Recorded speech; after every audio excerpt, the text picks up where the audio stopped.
दोस्तों, अगर आप ज्ञान के मामले में पीछे नहीं रहना चाहते तो हमारे चैनल को जरूर सब्सक्राइब करें, क्योंकि भगवान श्री कृष्ण गीता में स्वयं कहते हैं कि ज्ञानी व्यक्ति को कभी हराया नहीं जा सकता। जय श्री कृष्ण। दोस्तों, हिंदू धर्म में तुलसी के पौधे को बहुत ही पवित्र पौधा माना जाता है। इस पौधे में साक्षात भगवान विष्णु और लक्ष्मी का वास होता है। भगवान विष्णु तुलसी पत्र के बिना किसी भी प्रकार का भोग स्वीकार नहीं करते हैं। तुलसी को विष्णुप्रिया भी कहा जाता है, इसीलिए जो मनुष्य तुलसी की पूजा करता है वह कभी दरिद्री नहीं रहता है, उसकी कभी दुर्गति नहीं होती है। ऐसा मनुष्य घोर पाप करने पर भी नरक में नहीं जाता है। तुलसी को मात्र जल देने से क्या फल मिलता है, आइए जानते हैं इस महान कथा के माध्यम से। एक बार देवी सत्यभामा भगवान श्री कृष्ण से पूछती है, ही स्वामी, आप तो तीनों लोकों के स्वामी हैं, फिर भी आप इस तुलसी के पौधे की पूजा क्यों करते हैं? इसे नित्य जल क्यों चढ़ाते हैं? मैं इस पौधे को जल चढ़ाने का महत्व जानना चाहती हूँ। तब भगवान श्री कृष्ण कहते हैं, हे देवी सत्यभामा, तुलसी साक्षात लक्ष्मी का ही रूप है। इसकी नित्य पूजा करने के करोड़ों फायदे हैं। इसे जल चढ़ाने मात्र से ही मनुष्य के करोड़ों पाप नष्ट हो जाते हैं। तुलसी को जल देने का महत्व बताने से पहले मैं तुम्हें एक अत्यंत प्राचीन कथा सुनाता हूँ। इस कथा के माध्यम से तुम्हें तुम्हारे सारे प्रश्नों के उत्तर मिल जाएंगे, इसीलिए तुम इस कथा को ध्यान से सुनो। श्री कृष्ण कहते हैं, हे देवी, जो भी मनुष्य केवल इस कथा का श्रवण कर लेता है उसे 100 वर्षों तक तुलसी को जल देने का फल प्राप्त होता है। देवी सत्यभामा कहती है, हे प्रभु, मैं इस कथा को अवश्य सुनना चाहती हूँ। आप मुझे वह कथा सुनाई है, मैं इसे पूरे ध्यान से सुनेंगे। तब भगवान श्री कृष्ण देवी सत्यभामा को तुलसी को जल देने के महात्म्य की कथा सुनाते हैं। हे देवी सत्यभामा, इस विषय में एक प्राचीन इतिहास है जो बहुत ही उत्तम और पुण्य फल प्रदान करने वाला है। पूर्वकाल की बात है, अवंतीपोरा पुरी में धनेश्वर नाम का ब्राह्मण रहता था। वह जन्म से तो ब्राह्मण था, किंतु वह कर्म से भ्रष्ट कपटी बुद्धि वाला, कंबल तथा चमड़ा आदि बेचकर धन कमाने वाला तथा अत्यधिक झूठ बोलने वाला था। उसका मन हमेशा बुरे काम करने में लगा रहता था। वह चोरी, वेश्यागमन तथा जुए में आसक्त रहता था। उसने अपने जीवन में कभी पुण्य के काम नहीं किए, शास्त्रों का अध्ययन नहीं किया, पूजा पाठ भी नहीं किया। सदैव अपना मन दूसरों के धन पर लगाकर रहता था। वह दिन में धन कमाता और रात्रि में वेश्याओं के साथ रात बिताता था। इस पर कार से वह अत्यंत पापी धनेश्वर ब्राह्मण अपना जीवन केवल पाप करने में व्यतीत करता था। उसने अपने मुख से कभी भगवान विष्णु का नाम भी नहीं लिया और न कभी देवी देवताओं का पूजन किया। इस प्रकार से पाप करते हुए उसे अनेक वर्ष बीत गए। फिर वह धनेश्वर ब्राह्मण खरीदी बिक्री करने के लिए महिष्मती पुरी में जा पहुंचता है। उस नगर के पास से नर्मदा नदी बहती है। उस स्थान पर उस नदी में स्नान करने के लिए दूर दूर से लोग आया करते हैं। फिर वह ब्राह्मण उसी नदी के किनारे के एक आश्रम में ठहरता है। उस आश्रम में एक विद्वान ब्राह्मण पुराणों का पठन तथा भगवान विष्णु की स्तुति में मग्न रहते थे। वह पाखंडी धनेश भी धूम करता हुआ वहीं पर उनके साथ रुपया उन विद्वान ब्राह्मणों के साथ रहकर उसे भी श्री हरि विष्णु के नाम सुनने का अवसर मिलता था। वह उस स्थान पर 1 महीने तक रुका। फिर वहां पर आए लोगों ने गायों का पूजन करके ब्राह्मणों को भोजन कराया, तो उस पापी ब्राह्मण ने भी उनके साथ बैठकर भोजन किया और भगवान का प्रसाद ग्रहण किया। वहीं पर उस आश्रम में एक तुलसी का पौधा था। वह ब्राह्मण जाने अनजाने में ही उस तुलसी के पौधे में पानी डालता था। उसके मन में कोई विचार नहीं था कि वह क्या कर रहा है। वह रोज सुबह उठकर पात्र में पानी लेकर तुलसी के पौधे में डालता रहता था। फिर एक दिन वह आश्रम में सोया हुआ था तो उस स्थान पर एक सिर्फ आ गया और उस सपने उसे नींद में ही काट लिया। उस पापी ब्राह्मण की नींद में ही मृत्यु हो गई। सुबह जब अन्य ब्राह्मणों ने उसे बेहोश अवस्था में देखा तो उन्होंने उसके मुख में तुलसी पत्र और तुलसी का जल डाल दिया। फिर सभी ब्राह्मणों को पता चला कि उसकी मृत्यु हो गई है। उस पापी ब्राह्मण की मृत्यु के बाद उस स्थान पर यम के दूत प्रकट हुए और उसे पकड़कर यमलोक ले जाने लगे। रास्ते में जाते हुए वह ब्राह्मण विलाप करने लगा और यमदूतों से कहने लगा, हे यमदूतों, मुझे कहाँ ले जा रहे हो? मेरी मृत्यु किस कारण से हुई है? तब यमदूत कहने लगे, अरे दुष्ट ब्राह्मण, तूने जन्म से लेकर मृत्यु तक बहुत पाप किए हैं। तेरे पापों के कारण ही तुझे एक काले सिर्फ ने काट लिया और तेरी मृत्यु हो गई है।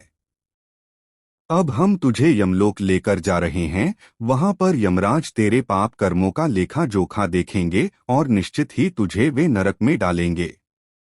फिर वह ब्राह्मण जोर जोर से विलाप करने लगा और उन यमदूतों से क्षमा याचना करने लगा, किंतु यम के दूतों को उस पर जरा सी भी दया नहीं आई और वे उसे पीटते हुए यमलोक लेकर गए। जब यम के दूत उस ब्राह्मण को लेकर यमराज के सामने पहुंच गए तो यमराज के पास बैठे हुए चित्रगुप्त ने उस ब्राह्मण के जन्म से लेकर मृत्यु तक के कर्मों का लेखा जोखा निकाला और यमराज से कहने लगे, हे महाराज, इस ब्राह्मण ने तो बचपन से लेकर मृत्यु तक पाप ही पाप किए हैं, इसमें कोई पुण्य का काम नहीं किया है। यह तो मूर्तिमान पाप ही है। इसे कल्प भर के लिए नरक में डाल दिया जाए। फिर यमराज कहते हैं, दूध जीवन भर पाप करने वाले इस दुष्ट ब्राह्मण को उठाकर ले जाओ और इसे कुंभ ही पार्क नामक नरक में डाल दो। यमराज के आदेश का पालन करते हुए वे यम के दूत हंसते हुए उस पापी ब्राह्मण को लेकर चले गए और उसे मूढ़ घरों से पीटने लगे, जिससे उस ब्राह्मण का मस्तक टूट गया और वे उसे कुंभ भी पार्क नामक नरक में ले गए।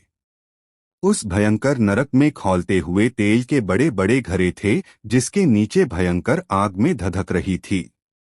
फिर यमराज के दूत ने उस ब्राह्मण को उस खौलते हुए तेल के घड़े में डाल दिया, लेकिन जैसे ही वह ब्राह्मण उस खौलते हुए तेल के घड़े में गिरा, वह तेल एकदम से ठंडा पड़ गया।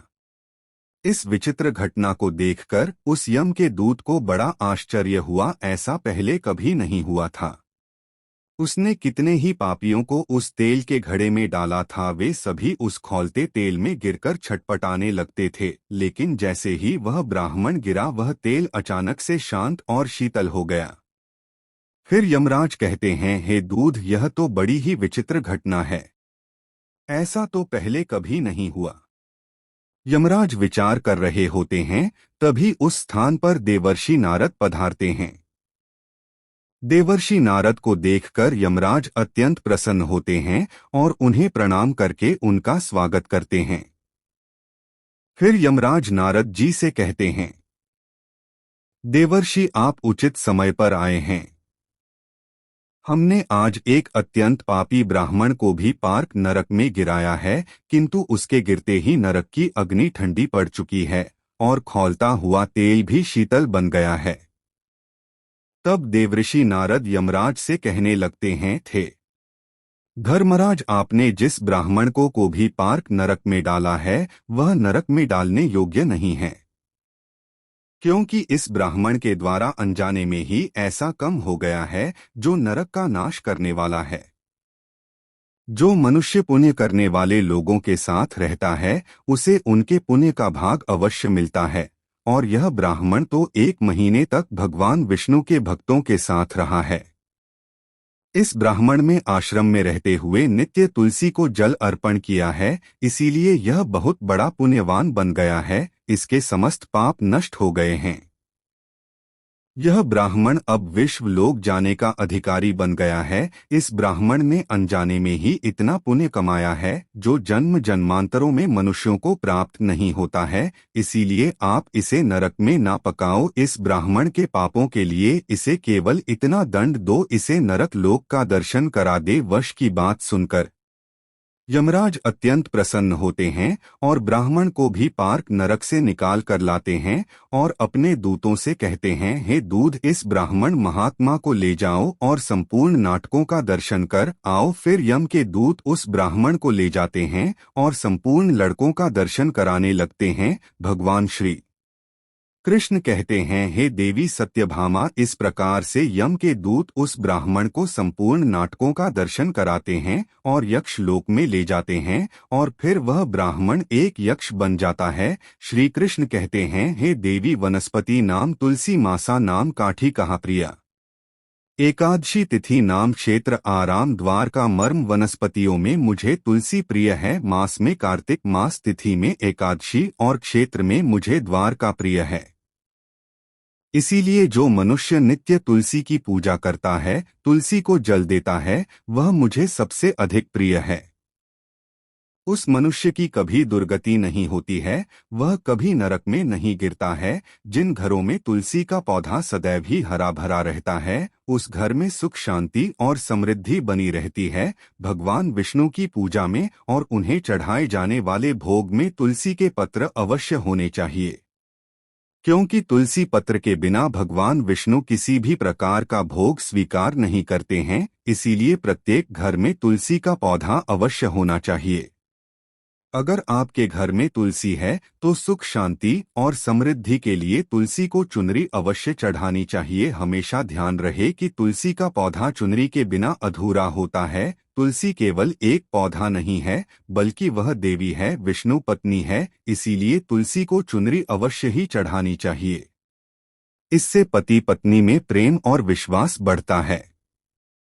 घर में रहने वाली महिलाएं सदा सुहागिन और सौभाग्यशाली रहती है। तुलसी का विवाह भी अवश्य करना चाहिए। इससे मनुष्य के सभी दुखों का अंत होता है और सांसारिक जीवन सुखमय बीतता है। तुलसी के पौधे के पास अपने मुख से अपशब्द नहीं बोलने चाहिए। तुलसी के पास भूल से भी जूते चप्पल अथवा झाड़ू पोंछा नहीं रखना चाहिए। इसे पाप माना गया है। जहां पर तुलसी का पौधा हो, उस स्थान के आसपास थूकने से घोर अनर्थ होता है। तुलसी के पास जल से भरा हुआ पात्र भी नहीं रखना चाहिए। तुलसी के पौधे के पास दीपक जलाने के बाद दीपक को वहां से हटा देना चाहिए, क्योंकि तुलसी के नीचे बुझा हुआ दीपक रखना शुभ माना जाता है। जिस स्थान पर भी तुलसी का पौधा होता है, उस स्थान को हमेशा ही स्वच्छ रखना चाहिए। इसीलिए नियमित रूप से तुलसी के पौधे का पास साफ सफाई का ध्यान रखें। तुलसी के पौधे में शिवलिंग और गणेश जी की प्रतिमा नहीं रखनी चाहिए।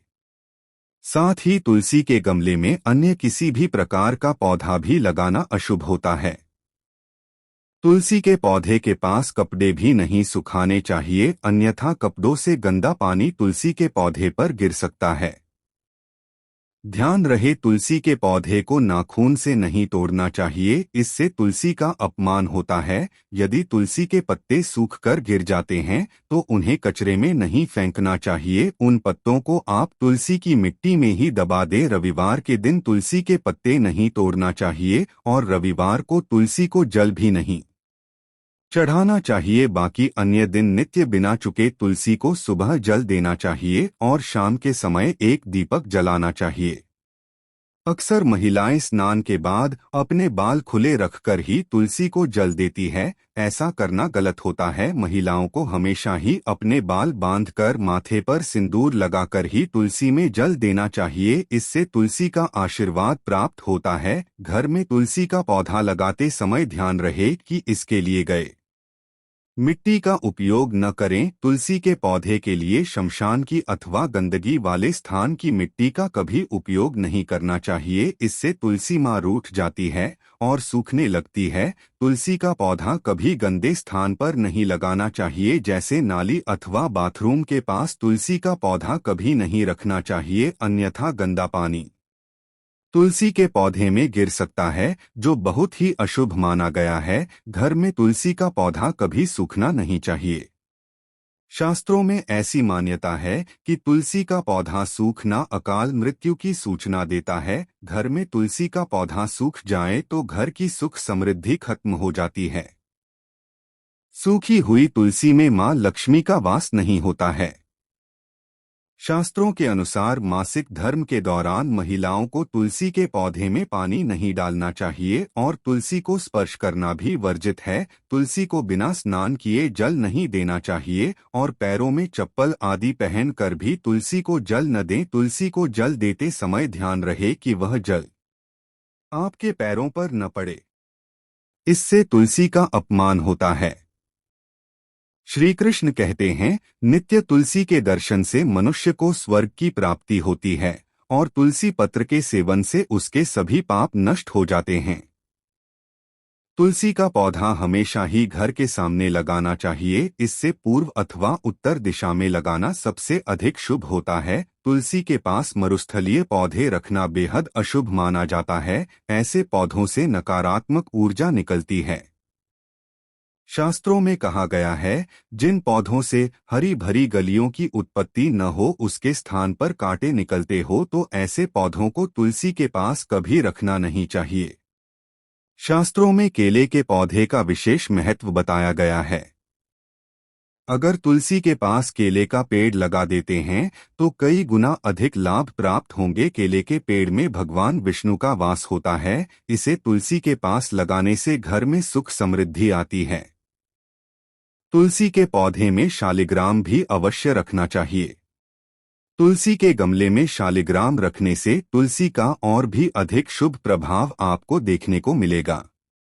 शालिग्राम भगवान विष्णु का निराकार रूप माना जाता है। यह काले रंग का पत्थर होता है जिसे विलक्षण और मूल्यवान माना गया है। इसे अगर तुलसी के गमले में रखेंगे तो आपके घर से संपूर्ण नकारात्मक ऊर्जा नष्ट हो जाएगी। घर में केवल एक ही शालिग्राम की पूजा करनी चाहिए। पुराणों में कहा गया है, भगवान विष्णु की मूर्ति से कई ज्यादा उत्तम होता है शालिग्राम की पूजा करना। शालिग्राम को चंदन लगाकर उस पर एक तुलसी का पत्ता रखना चाहिए। प्रतिदिन शालिग्राम को पंचामृत से स्नान कराना चाहिए। ऐसा करने से सभी जन्मों के पाप नष्ट होते हैं। शालिग्राम सकारात्मकता और सात्विकता का प्रतीक होता है। तो दोस्तों, इस प्रकार से भगवान श्री कृष्ण ने देवी सत्यभामा को तुलसी के पौधे को जल देने का महत्व बताया है और घर में तुलसी का पौधा लगाने के नियम बताए हैं। आपको यह कथा कैसी लगी कमेंट करके जरूर बताएं। जानकारी अच्छी लगी तो वीडियो को लाइक जरूर करें, साथ ही कमेंट में जय श्री राम जरूर लिखें।